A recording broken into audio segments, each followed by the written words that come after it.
Une toupie de nuages et de pluie de la taille de la France, chargée de vent de plus de 250 km/h, avance à la vitesse d'un cycliste. Voilà comment il faut imaginer un cyclone. Un peu partout, les toitures ont été arrachées, le réseau routier est impraticable. Dans l'océan Indien, une des 5 zones au monde où se forment les cyclones, l'île de la Réunion, comme Madagascar et l'île Maurice, sont régulièrement dévastées, provoquant de nombreuses victimes.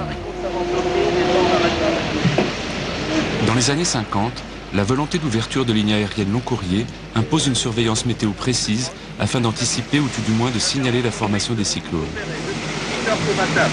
La France décide alors d'installer la première station météo habitée de surveillance en plein milieu de l'océan.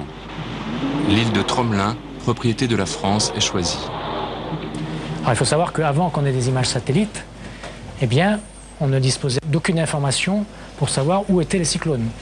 N'importe quel cyclone qui se forme dans cette zone-là, il n'y avait pas moyen de savoir ce qui se passait réellement. Donc on voyait approcher les cyclones uniquement quand les observations fournies par les météorologues qui étaient positionnés à Brandon ou Tromelin fournissaient des informations qui montaient sur une baisse de pression, sur un renforcement du vent. Et à partir de là, le seul moyen d'anticiper ce qui allait se passer, soit pour la Réunion, Maurice, soit pour Madagascar, c'était de suivre l'évolution de ce qui se passait sur ces îles-là. Donc vraiment à l'époque, c'était vraiment des sentinelles avancées pour anticiper un risque cyclonique pour les principales îles, soit à l'ouest, soit au sud.